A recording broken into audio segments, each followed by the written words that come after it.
సభాధ్యక్షులు రాష్ట్ర కాంగ్రెస్ కమిటీ కార్యనిర్వాహక అధ్యక్షులు మహేష్ కుమార్ గౌడ్ గారికి, అఖిల భారత కాంగ్రెస్ కమిటీ అధ్యక్షులు మనందరి ప్రీతమ నాయకులు, ఈ కార్యక్రమానికి ముఖ్య అతిథిగా విచ్చేసినటువంటి పెద్దలు శ్రీ మల్లికార్జున్ ఖర్గే గారికి, అఖిల భారత కాంగ్రెస్ కమిటీ ప్రధాన కార్యదర్శి ఆర్గనైజేషన్ సంబంధించి దేశవ్యాప్తంగా దిశ పార్టీకి నిర్ణయం చేస్తూ నిరంతరం కృషి చేస్తున్నటువంటి పెద్దలు శ్రీ కేసీ వేణుగోపాల్ గారికి, రాష్ట్ర ముఖ్యమంత్రి వర్యులు రాష్ట్ర కాంగ్రెస్ కమిటీ అధ్యక్షులు శ్రీ రేవంత్ రెడ్డి గారికి, అఖిల భారత కాంగ్రెస్ కమిటీ రాష్ట్ర ఇన్ఛార్జ్ ప్రధాన కార్యదర్శి శ్రీమతి దీపా దాస్ మున్షి గారికి, అలాగే వేదిక మీద ఉన్నటువంటి నా తోటి మంత్రివర్గ సహచరులందరికీ, పార్లమెంటు సభ్యులకి, శాసనసభ్యులకి, శాసన మండలి సభ్యులకి, రాష్ట్ర కాంగ్రెస్ కమిటీ కార్యనిర్వాహక సభ్యులకి, జిల్లా కాంగ్రెస్ కమిటీ అధ్యక్షులకి, అనుబంధ సంఘాల అధ్యక్షులకి, అలాగే రాష్ట్ర వ్యాప్తంగా ఉన్నటువంటి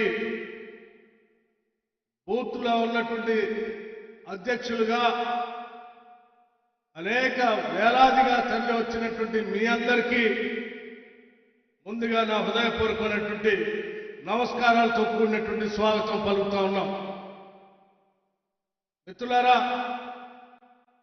మీ అందరి నాటి సమావేశం అఖిల భారత కాంగ్రెస్ కమిటీ ఆధ్వర్యంలో కాంగ్రెస్ పార్టీ పునాదిగా నిలబడి ఒక దశాబ్ద కాలం పైబడి అనేక సమస్యలు మిమ్మల్ని వెంటాడుతున్నా, ఆనాటి రాష్ట్ర ప్రభుత్వం మిమ్మల్ని ఇబ్బందులు పెడుతున్నా, 3 రంగుల మూవర్ణల జెండాల మీద భుజాల నుంచి కింద పడలేకుండా మోసి కాంగ్రెస్ పార్టీని అధికారంలో తీసుకొచ్చిన మీ అందరినీ ఇక్కడ పిలిచి సమావేశం పెట్టాలని ఆలోచన చేసింది అఖిల భారత కాంగ్రెస్ కమిటీ. అందులో భాగంగానే ఈరోజు మీ అందరికీ ఇక్కడ సమావేశపరచు, మీ అందరి ఆలోచనతో పాటు రేపు జరగబోయేటువంటి ఈ దేశంలో మనందరికీ తెలిసిందే, ఈ దేశంలో మత సామరస్యానికి ప్రతీకగా దేశాన్ని మతం పేరు మీద ఆర్థిక వ్యవస్థలపైన విడదీస్తూ విద్వేషాన్ని చెందుతున్నటువంటి భారతీయ జనతా పార్టీకి వ్యతిరేకంగా దేశవ్యాప్తంగా పాదయాత్ర చేస్తున్నటువంటి మన ప్రీతమ నాయకుడు రాహుల్ గాంధీ గారు వారి సందేశాన్ని, అలాగే అఖిల భారత కాంగ్రెస్ కమిటీ ఇచ్చినటువంటి పిలుపు మేరకు ఈ దేశంలో లౌకికవాదంతో ఇక్కడ పుట్టినటువంటి ప్రతి బిడ్డ ఈ దేశ బిడ్డే, ఈ దేశాన్ని పాలించగలిగినటువంటి అర్హత శక్తి కేవలం కాంగ్రెస్ పార్టీకి తప్ప మరే ఇతర పార్టీకి లేదని చెప్పేటువంటి సందేశాన్ని ప్రతి ఇంటికి మీ ద్వారా తీసుకెళ్లాలనేటువంటి ఆలోచనతో ఈరోజు మీ అందరినీ ఇక్కడ పిలిచి సమావేశం ఏర్పాటు చేయడం జరిగింది. మిత్రులారా, పెద్దలందరూ అనేక మంది ఇక్కడ వేదిక మీద ఉన్నారు. మీ అందరికీ తెలిసిందే, కాంగ్రెస్ పార్టీ పక్షాన 6 గ్యారెంటీలు ప్రకటించాం.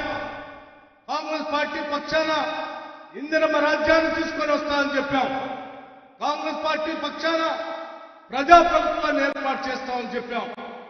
దాన్ని దృష్టిలో పెట్టుకుని ఈరోజు మీ అందరు ఇచ్చినటువంటి ఆశీస్సులతో గెలిపించినటువంటి కాంగ్రెస్ పార్టీ ప్రభుత్వం ముఖ్య దీక్షతో ఎటువంటి ఇబ్బందులు అనేక ఎదుర్కొన్నప్పటికి కూడా ప్రజలకు ఇచ్చినటువంటి వాగ్దానాలను నిలబెట్టుకోవటం కోసం 6 గ్యారెంటీల్లో ఇప్పటికే 2 గ్యారెంటీల్ని అమలు చేసినటువంటి విషయం కూడా మీ అందరికీ తెలిసిందే. రేపు రాబోయే రోజుల్లో కూడా మరికొన్ని గ్యారెంటీల్ని అమలు చేయడం కోసం రాష్ట్ర ప్రభుత్వం తరఫున అనేక కసరత్తులు చేస్తూ మీరందరూ తలెత్తుకుని నిలబడేటట్టుగా ఈ రాష్ట్ర ప్రభుత్వ పాలన ఇందిరమ్మ రాజ్య ప్రజాపాలన అందిస్తామని చెప్పి మీ అందరికీ మాటిస్తా ఉన్నాం. ఇటువంటి కార్యక్రమాలు తీసుకొని ప్రజల కోసం పనిచేస్తున్నటువంటి ప్రభుత్వం పైన ఈనాడు బీఆర్ఎస్ పార్టీకి సంబంధించిన నాయకత్వం అవాకులు చవాకులు పేలుతా ఉన్నాం. బట్టలు ఎప్పి కొడతామని చెప్తా ఉన్నారు. నేను ఒకటే మాట చెప్తా ఉన్నాను. ఈ రోజు రాష్ట్రంలో ఉన్నటువంటి కాంగ్రెస్ కార్యకర్తలు ఒక్కసారి కన్నెర్ర చేసి చూస్తే ఈ రాష్ట్రంలో టీఆర్ఎస్ కానీ బీఆర్ఎస్ పార్టీ కానీ మిగలదని చెప్పడానికి ఎటువంటి సందేహం లేదు. మీరు బట్టలు ఇప్పి ఓడ తీసుకొడతా అంటే చూస్తూ ఊరుకోవడానికి ఇక్కడ కాంగ్రెస్ పార్టీ కార్యకర్తలు కానీ నాయకులు కానీ ఎవరు చేతులు ముడుచుకొని కూర్చోలేదని కూడా చాలా స్పష్టంగా టీఆర్ఎస్ పార్టీ నాయకత్వానికి హెచ్చరిస్తా ఉన్నాం. ఇది ప్రజాస్వామ్య దేశం, ప్రజాస్వామ్య రాష్ట్రం. ప్రజాస్వామ్యయుతంగా ప్రతిపక్షాన్ని కూడా గౌరవించాలనేటువంటి ఆలోచనతో పాలన చేస్తూ ముందుకు పోతా ఉన్నాం. దాన్ని ఏదో మీరు చేతగానితనంగా భావించి బట్టలు ఎప్పి తీసుకొడతామనంటే మా తడాక ఏంటో కూడా మీకు స్పష్టంగా చూపిస్తామని కూడా ఈ సందర్భంగా మీ అందరికీ చెప్పడమే కాకుండా మీరందరూ అకుంఠిత దీక్షతో మన నాయకత్వం చెప్పేటువంటి మాటలను సూచనలు తీసుకొని ఊరూరు ఇంటింటికి కాంగ్రెస్ సందేశాన్ని తీసుకొని వెళ్తూ రేపు జరగబోయేటువంటి పార్లమెంట్ ఎన్నికల్లో 14 నుంచి 15 స్థానాలు పైబడి మనందరం గెలిచి కాంగ్రెస్ పార్టీకి, తెలంగాణ ఇచ్చిన కాంగ్రెస్ పార్టీకి మనం కానుక ఇద్దామని చెప్పి మీ అందరికీ నేను సవినయంగా మనవి చేస్తూ సెలవు తీసుకుంటున్నాను. జై హింద్, జై కాంగ్రెస్. ధన్యవాదాలు ఉప ముఖ్యమంత్రి గారికి. ఇప్పుడు ఏఐసిసి ప్రధాన కార్యదర్శి మన తెలంగాణ ఇన్ఛార్జ్ మేడం దీపాదాస్ మున్షి గారిని మాట్లాడుతుందిగా కోరుతా ఉన్నాం.